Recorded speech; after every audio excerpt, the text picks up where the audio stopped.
Hello, everyone. Today we get to talk about one of my favorite stories, which is Doubting Thomas.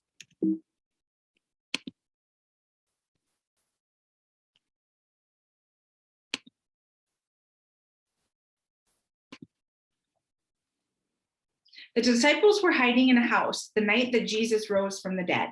So remember that at this point, they had seen Jesus crucified. They must have been very, very scared and very, very sad. So this is a really hard time in the disciples' life. And so they're hiding out and they don't know if they're going to get in trouble either. So they're really worried, they're really scared, and they're hiding.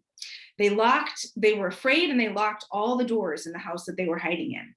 And then Jesus came and stood by them. "Peace be with you," he said. The disciples looked up in surprise. I mean, can you imagine? They had seen Jesus' body. They knew that he was dead. And then there he was. I mean, if I were the disciples, I don't know what I would have thought. I would have been shocked and stunned. And I might have been a little bit uncertain, right? To say, wait, how is this happening? I know what I saw with my own eyes. And now here Jesus stands. Jesus showed them his hands and his side so that they would know it was him. The disciples were very happy. Again, Jesus said to them, "Peace be with you. God has sent me to you. Now it is your turn to go tell the rest of the world about me." Jesus breathed on them in a very special way. He said, "With this breath, I will always be in your hearts, even when I am in heaven. You now have the power to do the things I've asked you to do." So I don't know about you, but if I were a disciple right now and Jesus had come to me and surprised me out of nowhere and been like, "Hey, guess what? I'm alive, everybody." And then I right, like that surprise. And then he would have been like, "Now go tell everybody else." I would have kind of been like, "Wait, you want me to do what?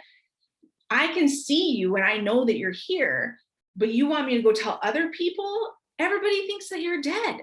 How am I going to convince? How am I going to tell everybody else that you're alive and that I've seen you? How are they going to believe me?"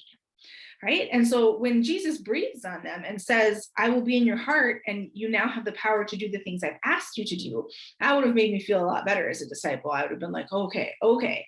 So you're going to be helping me, even if you're not around with me, and I can go out and do the work that you've asked me to do. And so, right, imagine now all the disciples are like feeling good. They've got to be super happy, right? Because Jesus is back and he's with them, and they believe that he's back and they want him to go continue his work. But Thomas wasn't there, right, when all of this happened.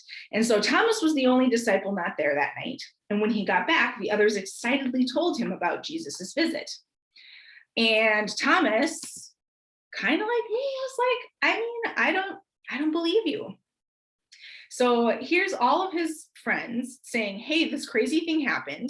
And you know what? If I were Thomas, I might not have believed them either. I might have been like, "Hey, you know what? I need to see some evidence. Like, I need to see a little bit of proof that what you're saying is true. Like, I'm really hurting.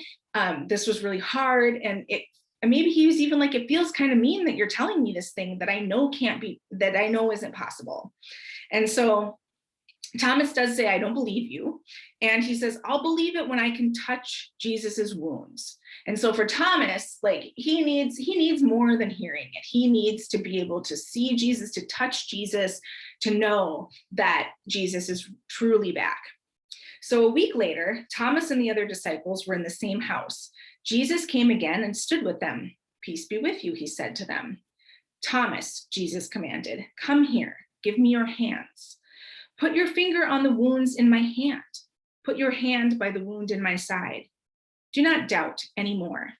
It is time for you to believe." And Thomas's eyes popped open. "My Lord and my God," he exclaimed. Jesus answered him, "You believe because I am here with you and you've touched me.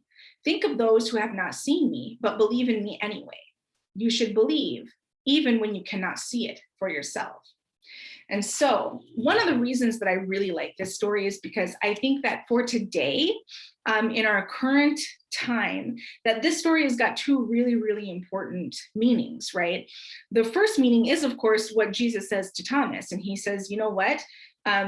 He's kind of like, you know what? You're lucky to be able to see me. Like, you know me, we're friends. You can see me, you can touch me.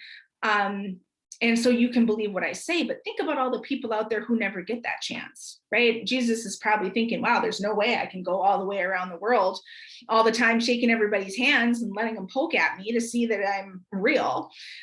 So there's got to be some element of faith in that, right? There's got to be some element of, I'm going to believe in this, even though I can't see it.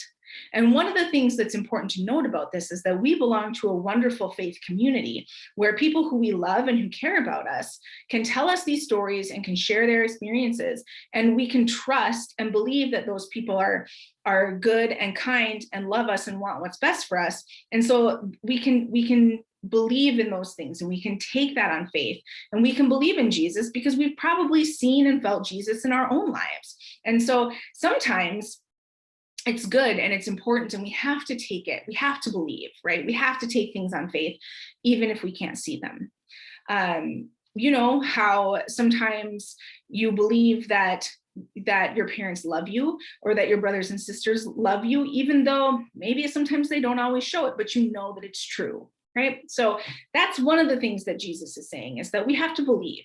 But I think the other thing that's really important that I want to talk about in this particular lesson is a story about today, right? And so it's really important that Thomas believes and trusts the disciples and Jesus, who are friends, who are basically family, who love and care about him.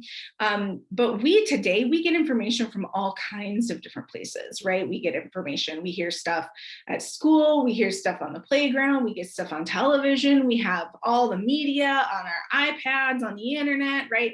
We get a lot of information from a lot of different places.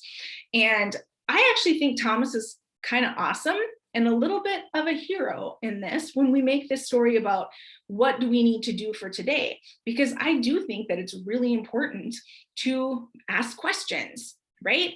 So even though we need to have faith and believe in Jesus and in God, and that he died for us and saved us from our sins, right? And that's really important. But when it comes to a lot of other things, it's really important to kind of be a little bit of a doubter and to kind of be like, hey, you know what? I'm seeing this video on TikTok and I don't necessarily believe it just because it's on TikTok. Maybe it's not true.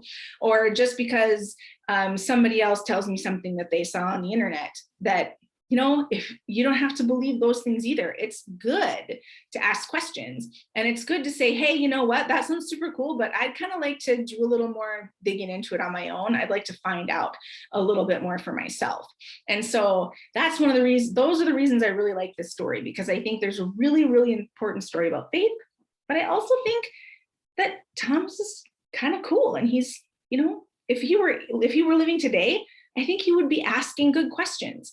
And so it's really important that as we grow up, we know that it's okay to ask questions, and that we can figure out when are the right times to ask questions and when are the times that we need to do a little bit more research and figure things out a little bit more for ourselves. Or, right, like Thomas did, talk to people that you love and trust to help you figure out the answers.